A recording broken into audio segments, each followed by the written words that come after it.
Bismillahirrahmanirrahim. Assalamu alaikum. This video is about tag synthesis. What is tag? It is triacylglycerol. It's a complex of 3 fatty acids and glycerol alcohol. Glycerol is a trihydric alcohol. There are 3 hydroxyl groups in glycerol alcohol.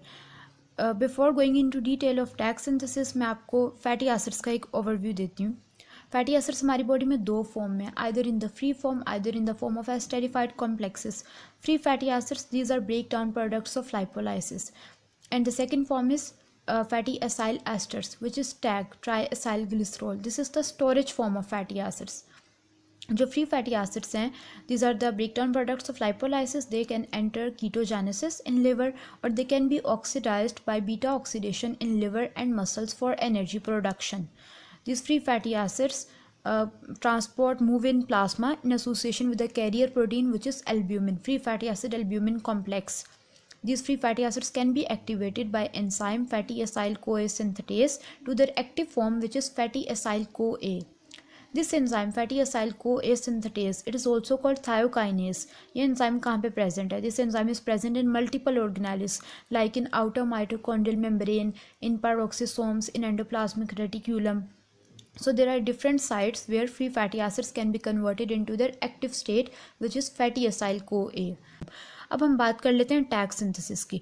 Tag के लिए जो main substrate है ना, वो glycerol 3 phosphate है. Glycerol 3 phosphate मतलब glycerol alcohol है, ये ग्लिसरॉल अल्कोहल है, ठीक है. इसमें 3 हाइड्रोक्सिल ग्रुप्स हैं और थर्ड जो कार्बन है वहाँ पे फॉस्फेट ग्रुप अटैच है. Here is the phosphate group. अब ये जो ग्लिसरॉल 3 फॉस्फेट है, ये कहाँ से आया? It is derived from dihydroxyacetone phosphate.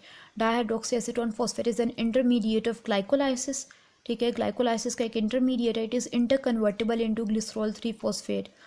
अब ये जो ग्लिसरॉल 3 फॉस्फेट है, ये कन्वर्ट हो जाता है लाइसोफॉस्फेटिडिक एसिड में. ये क्या स्टेप है? इस स्टेप में सिंपली एक फैटी एसिड ऐड होता है. फैटी एसिड किस फॉर्म में ऐड होगा? इन the form of fatty acyl CoA. This is the active form of fatty acid, ठीक है, फैटी एसाइल CoA. यहाँ पे एंजाइम कौन सा है? Acyl transferase. क्योंकि एक फैटी एसिड ऐड हो रहा है तो सिंपल सा एंजाइम का भी नेम है एसाइल ट्रांसफेरेज. ग्लिसरॉल 3 फॉस्फेट से बन गया लाइसोफॉस्फेटिडिक एसिड, ठीक है. कार्बन 1 पे एक फैटी एसिड ऐड हो गया. यहाँ पे मैं लिख देती हूँ, ये देखें, ये हमारे पास है फैटी एसिड का एक जनरल से स्ट्रक्चर है. कार्बन, ये हाइड्रोजन, ऑक्सीजन, कीटोन ग्रुप है, और ये R1, क्योंकि साइड चेन है ना तो मैंने जनरल एक R लिख दी है. अब मैं फैटी एसिड के लिए ना सिंपली यहाँ पे R लिख देती हूँ, पूरा स्ट्रक्चर नहीं लिखती, R1. तो ये आपके पास बन गया लाइसोफॉस्फेटिडिक एसिड. नेक्स्ट स्टेप में क्या होगा? सेम यही वाला स्टेप रिपीट होगा. सेम एंजाइम एसाइल ट्रांसफेरेज और एक फैटी एसाइल CoA की एडिशन होगी, मतलब फैटी एसिड की addition in the form of fatty acyl CoA. आपके पास बन गया फॉस्फेटिडिक एसिड. अब कार्बन नंबर 2 पे एक फैटी एसिड ऐड हो गया. तो this is the structure of phosphatidic acid. अब क्या अगले स्टेप में क्या है कि फॉस्फेटिडिक एसिड से बनेगा डैग, डाईएसाइल ग्लिसरॉल.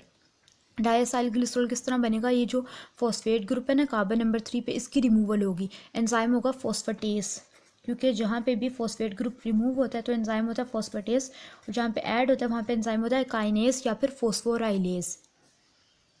इनऑर्गेनिक फॉस्फेट रिमूव हो गया तो आपके पास जो स्ट्रक्चर बना ना उसको हम बोलेंगे डाईएसाइल ग्लिसरॉल. यहाँ से सिंपली फॉस्फेट ग्रुप रिमूव हो जाएगा और यहाँ पे हाइड्रोजन लग जाएगा. इसको हम बोलेंगे डैग, क्योंकि डाईएसाइल का मतलब है 2 fatty acids. Here is one, here is the first fatty acid and is the second. ये पहला फैटी एसिड और ये दूसरा. उसके बाद लास्ट स्टेप भी वैसे ही है जैसे ये पहला और दूसरा स्टेप है. यहाँ पे एंजाइम एसाइल ट्रांसफेरेज और एक लास्ट फैटी एसिड ऐड हो जाएगा इन the form of fatty acyl CoA. तो आपके पास आपका फाइनल स्ट्रक्चर आ गया ट्राईएसाइल ग्लिसरॉल या फिर टैग. यही हमारा टॉपिक था, टैग सिंथेसिस. तो हमने देख लिया कि 4 स्टेप्स हैं. ग्लिसरॉल 3 फॉस्फेट से lysophosphatidic acid, then phosphatidic acid, then डाईएसाइल ग्लिसरॉल और फिर ट्राईएसाइल ग्लिसरॉल. उसके बाद है different fates of TAG. Some amount is present in healthy liver, only some amount. ये फिजियोलॉजी है. पैथोलॉजी में जब लेवल एलिवेट हो जाता है तो उसको हम बोलते हैं हाइपर ट्राईएसाइल ग्लिसरीमिया, ठीक है. और जो मेजर अमाउंट है फैटी एसिड्स की in the form of TAG, वो स्टोर होती है एडिपोज टिश्यू में, वाइट एडिपोज टिश्यू में, as a source of energy.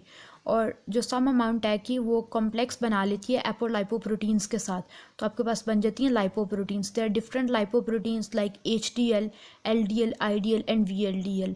इनकी हम एक डिटेल्ड वीडियो देखेंगे. This is entire topic.